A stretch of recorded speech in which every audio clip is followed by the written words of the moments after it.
Hey everybody, welcome back to the channel. It's Anchor Snake here. Hope you're doing good.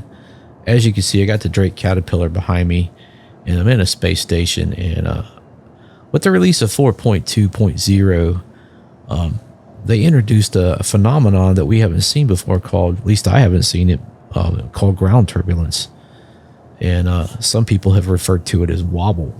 And unbeknownst to us, it was introduced, and I first encountered it when I was making a video for the Prowler utility. That I'll leave a link to up in the corner here for it if you want to check that out. And that's when I first noticed it. It shocked me because I thought there was something wrong with my joysticks. I actually exited the game and went and checked my zero, and it was all right. It wasn't nothing to do with my controllers. It was part of the game. But man, whenever I pulled this out and I started trying to regrind from my C2, because that was another cool feature of the update, was I lost my C2. So that was 18.9 million credits. It just went poof, gone, along with my Apoa Nox. So I pulled this thing out and I loaded it like I normally would, and then come to find out I couldn't hardly move the ship, much less take off. That's when I started looking around. Like, what is going on? What is this problem? If you run into the Caterpillar, you already know there's no amount of button pushing, keystrokes, turn this off, that on, workaround out there. It's hard coded into the game, into this particular update. But there is a way to make it. There is a way to make it where you can take off reliably, and that's what this video is for. I'm going to show you what I've come up with, and hopefully this will help you out. Go a little bit more in depth to what this problem really is. So without further ado, let's get going. Thanks for watching, y'all. Like I said in the intro, when the 4.2.0 came out, I got that Prowler utility put into my inventory. So I figured, what the heck, I'll do a video on it, do a review on it, and I did. But what I noticed was when I flew into the space station the first time, the ship was acting weird, like it didn't want to. It's like it was drifting and just kind of being pulled like towards the back of the hangar, towards this control area back here. And it was just the weirdest thing. And but man, after I loaded it up with cargo, it's back like I had no control over it. And it literally pulled me up against I'm not joking, it pulled me up against this wall. And I fought that thing all the way out of the hangar trying to get out. And I finally did manage to get out of the hangar. And it was nuts. So, but after I put the video, after I did the video, I didn't really go dig too deep into it at the time. So the next thing I did is I pulled out the cat and I started to try to, regrind for my C2. It was then I noticed like it was really bad with the cat. And so how I would typically load the Caterpillar is I would get in the Caterpillar and I would put the rear end, the aft end of the ship in that corner right there, directly in front of me, and I'd have it angled this way. So all of the doors are almost have line of sight with the with the freight elevator. It just makes it easier to load. And then I would get in the ship and I would take off, no big deal. Well, I did that. And as you can see in this clip right here, check this clip out. Okay.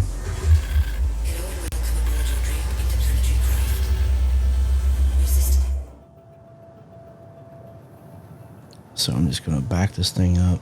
We're going to put it in this corner.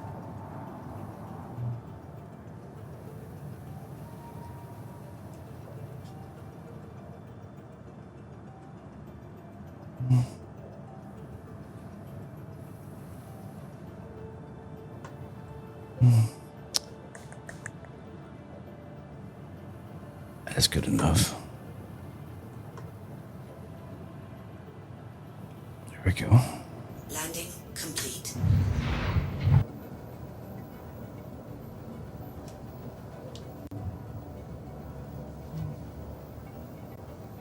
I can't even move the ship, y'all. It won't even move.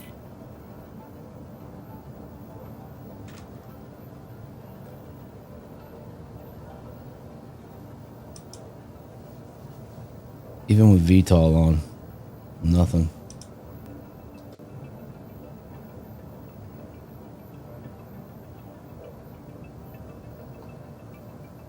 Giving it all it's got. Oh, I moved it. It's basically bloated to the back of the hangar.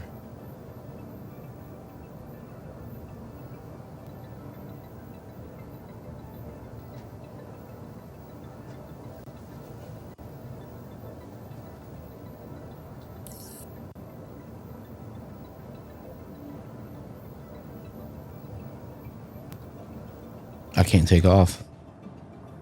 Now watch what it does.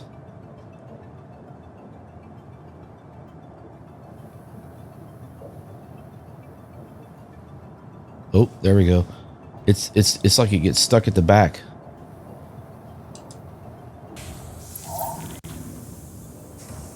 Oh.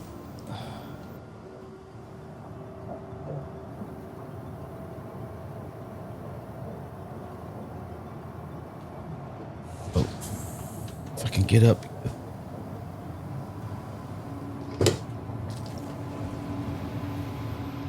Landing gear up.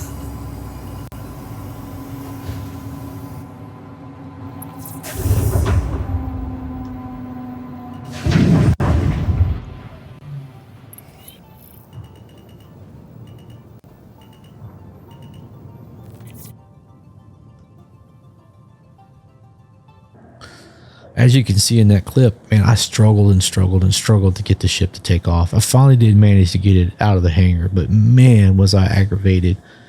So much so I had to do some audio adjustments. I was pretty upset about it. And that's when I went and did some research. Like, I started looking around. I went on the issue council and I found a report there.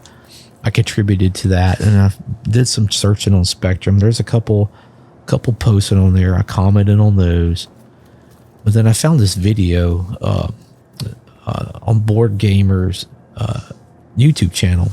It came out about 4 days ago. I'll leave a little snippet. We'll put a little snippet right here of it. Dates to that July patch and what's coming with it, expectations for it, that sort of stuff, as well as CIG disabling ground turbulence in that patch after enabling it effectively in 4.2. Let's start with that. CIG are disabling ground flight turbulence for 4.2.1, or at least they have in the latest PTU patch, but it seems that that's likely to hold for live as well. There seems to be various schools of thought on ground turbulence and its implementation in 4.2. It's terrible, or it's a great idea but needs a lot of improvement, and other people just seem to love it. I am very much in that middle category. Some ships are far too wobbly, and some ships feel all right with it. CIG's intention with ground turbulence is to give you a little bit of a feel of your thrusters fighting against gravity and constantly adjusting without really affecting actual gameplay. It's flavor rather than mechanic. Currently, in 4.2, it affects different ships in different ways, and some a lot more than others, but takeoff and landings can be a bit trickier than previous as your ship wobbles, and when mining on planet surfaces, it's just not fun to have to keep on adjusting your position with these ships. So I've got a video going over the drama and issues with that in more detail if you're interested. There you go. That's Boredgamer. So yeah, man, go check out his channel, man. He's got some amazing channel. He's very popular, and for good reason. Good stuff. He's like the news channel of Star Citizen, at least for me. So go check it out. But as you can see, this update is supposed to go away. This ground turbulence is supposed to go away with 4.2.1. It's supposed to pull it out of here. I would say that you could leave it in, but turn on VTOL. Turn on the vertical take off and landing system. We've got the buttons for it. Why don't we just start testing that? That's all I need. Make the engines work to counteract, what you've put into it, and go ahead and start testing it. I mean, why not? And I mean, isn't that what this is all about? I mean, there should be ground turbulence. It should be there because it's there in real life. You know, I mean, it is. Helicopters fight it. So it should be a thing, and that's my 2 cents about that. But the other part of this equation, it's not just a ground turbulence problem. What it is, it's a weight problem. It's a mass problem. And check out these 2 videos right here where I test the loading of the ship and when it, basically when it fails, when I can and cannot take off. Check these out. So this was my first test. And as you can see, I've got 8 SCU of cargo loaded on, and I'm raising the doors. I'm already gonna test it, try to take off. Takes just a second for these doors to close, but I wanted you to see what was loaded, and as you can see, it's struggling to get off the deck. It just won't, and it won't do it. So the next thing I'm going to do is I'm going to get out of my chair here, and I'm going to go to dump one of these containers off. At this point, this is the very first test I did. I'm going to drop one of these containers off out of here and see if it makes a difference. Because I already know if it's empty, you can move it. It'll take off. And I'm almost confident, I'm pretty confident that this test was before the hot fix on the 25th. The last hot fix.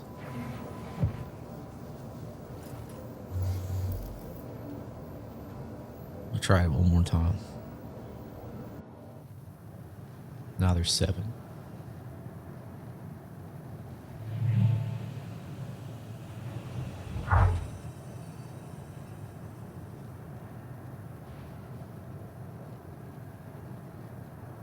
Yeah, it's got 7 24s in it.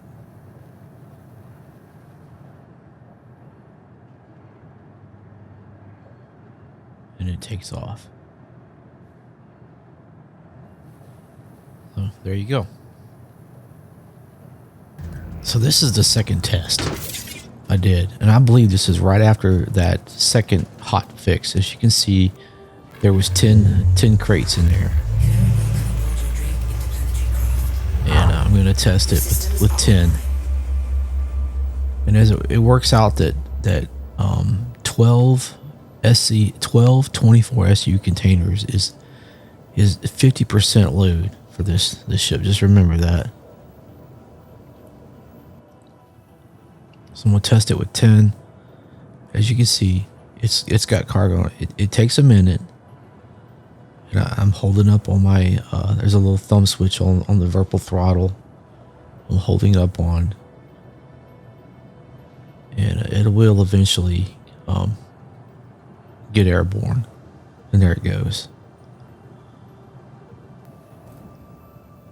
So the next thing I'm going to do is I set back down, cut the engines, and I'm going to load up 2 more containers, and there's going to be 12 on here.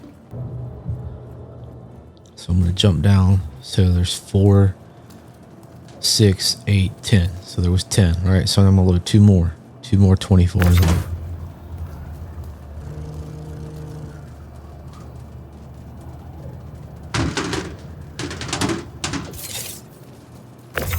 That's a 16.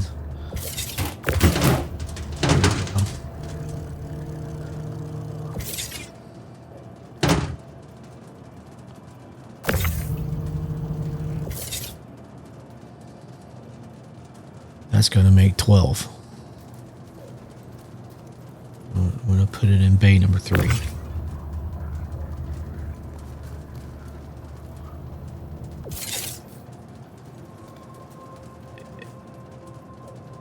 Yep.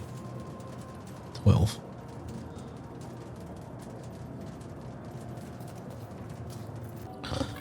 So as you're about to see, it's going to struggle, but it will eventually get the pads. The feet will eventually come off the deck ever so slightly. See, it's up, but it never climbs out like it did with 10. So this would be the time where you would want to start to pull back on your throttle. I mean, blame last on your joystick. Now it's slowly bring the nose up. So that's what you're looking for. It is technically off the deck at this point, but it's not climbing out like you would normally expect it to do. So this, like I said, it's you could start to raise the nose off the deck and throw the gear up. So now what I'm going to do is I'm going to throw one of these off, and I wanted to see with 11 would it still take off with 11. I know it takes off with 10, and I know it doesn't really take off with 12. So is 11 the magical number? That's really what I wanted to do. And so I'm raising the door again. Engines are on, and as you're about to see, it's going to lift up like you would expect it to, but it's going to take a minute. I say a minute. It's going to take a little while. It's digging right now. It's going to take a little while to get airborne. You got to be patient with it. Now, if you had vertical takeoff engines running, this thing would just boom, pop right off. If that was a thing, you know. But you just gotta be patient with it. It will eventually climb out, as you're about to see. There it goes. So as you can see in those two videos, the first one, the first time I tested it, if it was less than 7, it would, less than 7 24 SU containers, it could take off. But the moment you got to 8, you couldn't. Then a couple days later, I tested it again, and lo and behold, it had changed. Now it's 11 SCU containers it can take off. But if you bumped it up to 12, which, oh, by the way, is at 50% of the Caterpillar's max load, it struggled to take off. So right now, with the ship being completely empty, it'll take off no problem. But the minute you get above 50%, boom, it won't take off. That's why you would need the vertical takeoff engines to come into play to counteract that weight. If you did that, you're well on your way to getting ready for live. Look at the Cat's engines. They look like they should be almost like they should be vertical takeoff engines. Almost. It doesn't set up. It right now it looks like it would smack the deck, but you could adjust it and make it a VTOL engine, or just have these engines ready to go down the bottom of the ship. However you accomplish it, you got the Cutlass, you've got the Asgard, the Valkyrie, all these other ships, the Cutter, they have the VTOL engines. Why don't we bring this to play? Start using it, at least for the cargo ships, right? I mean, that's the whole point of it. Anyway, the next part of the video, I want to show you the my takeoff protocol for the Caterpillar, and it's really simple. Don't move the Caterpillar backwards. If you're going to move it forwards, and load it as close to this door as possible. Right here is fine. You can take off with it right here, but I think the closer that you get it to the front, the easier it'll be. Now, if that impedes your ability to load cargo, then do what you got to do. But you also need to bring along an ATLS. You definitely need it now, because if you're going to try to load the ship from way up, way up here, you need to be able to move that cargo, and the ATLS is the key to this. So just so you know, the ship holds 16 24 SCU containers in these bays right here. Now, to load the ATLS back here, I put it in bay 1. You need to substitute two of those 24s for 16s. And that'll give you 14 24s, and then two 16s there, and then you want to put three 16s here with two 4s on top, and you could throw as many 1s around as you want to. I usually load 22s. So I said 1s, but believe my last, I meant 2s. You can put a pile, you can put 4, you can put a pile of 2s in here. I usually put 4 down the sides, and my load's usually about 472. That's been my loadout.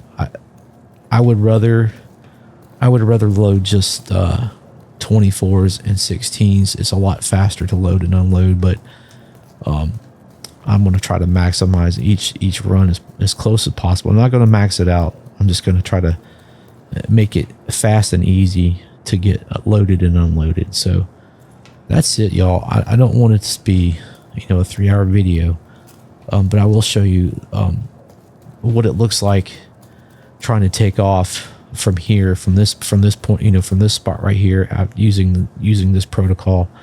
And I hope it helps y'all. And let's get to it. Let's check that out.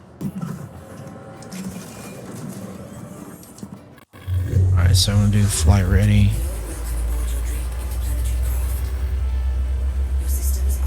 All we can do is turn off a cooler.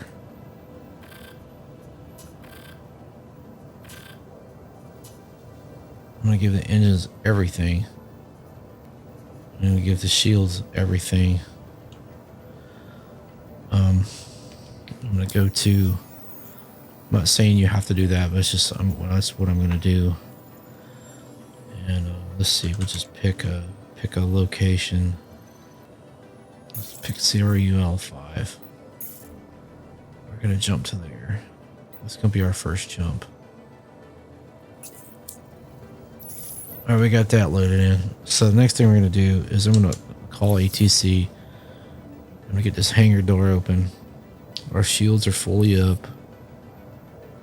I'm not going to move the ship until until that door gets open.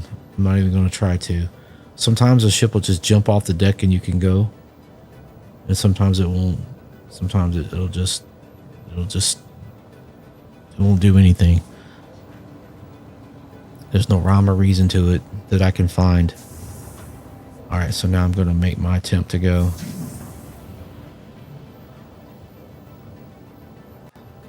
In this case, it didn't go, so I'm trying to lift off. I'm going to try to pull back on the stick. There it goes. I'm going to go, and I'm going to throw the gear up, and I'm going to jam. Dude, and that's the only way. That's how you got to get out of here.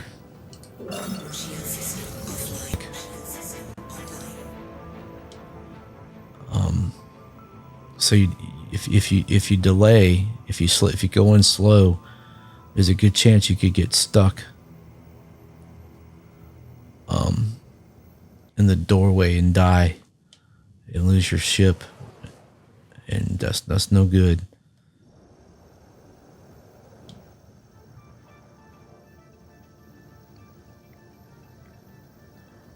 I think we come in over here. I'm pretty sure our landing, our hangar is going to be right here. So we're gonna take this approach right here.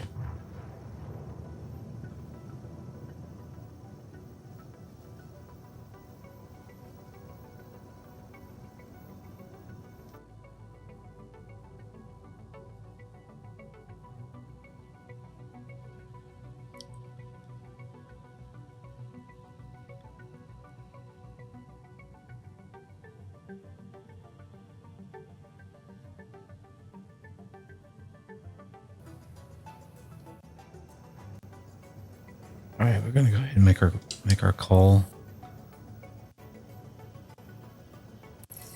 Yep, it's pretty much. Nope, different spot.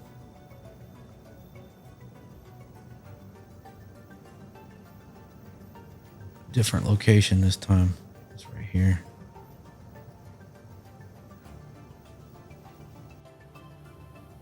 All right, guys. So what we're gonna do is we're gonna I'm going to get in this position here so I can see kind of where the top is. And we're going to get lined up good.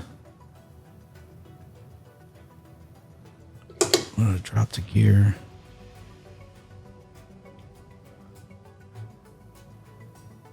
All right, I know my altitude is good.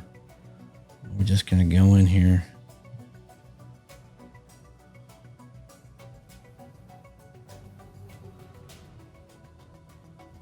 Just hammer it in.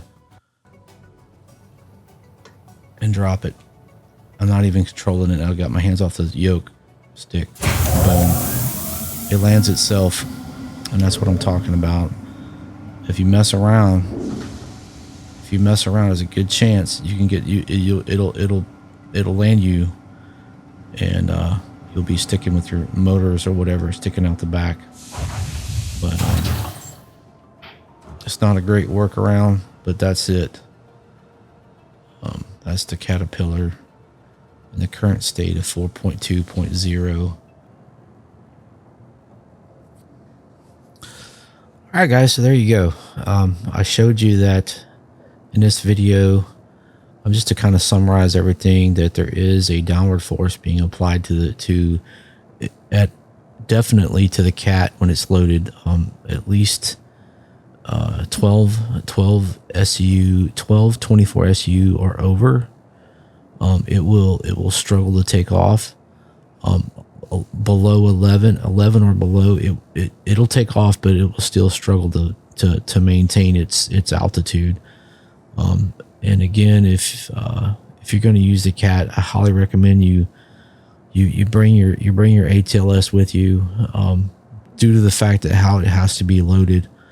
You can't get the ship. What it is, the thing is, guys, what you don't want to do is you don't want to pre-po the ship back against the where we come in, or you're going to be struggling to get it out of here. It's just let it come up normally, load it where the normal cargo loading lifts it up. You can push it forward closer to the hangar decks, hangar doors if you wish. But what you want to definitely do is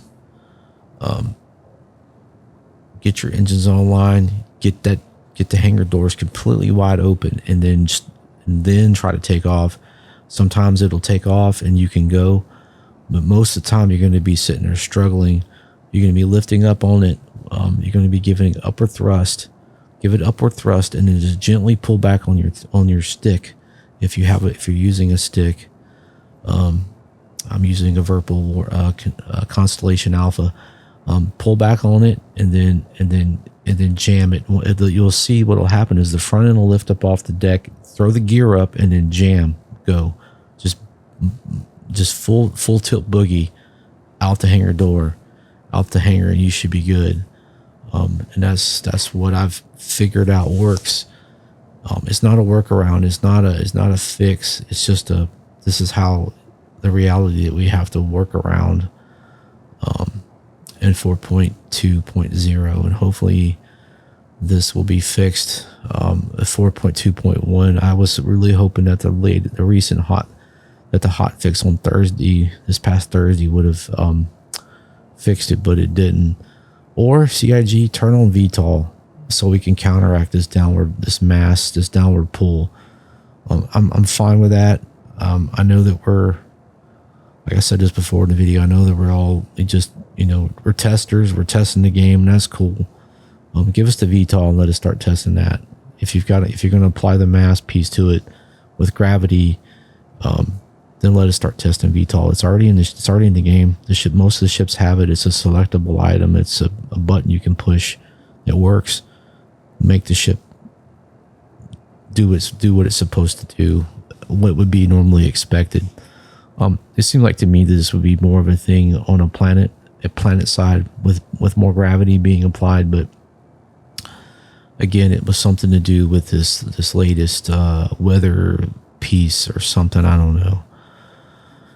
But anyway, guys, that's enough for me bumping my gums. Let's I hope this little nugget here will help you out. if you're depending on what ship in, specifically if you're in the cat. So without further ado, guys, I've talked enough. Hope y'all have a great day. Y'all take care out there. Stay safe, and most importantly, stay safe in real life. And we'll catch you in the next one. Thanks so much for watching, guys. Bye.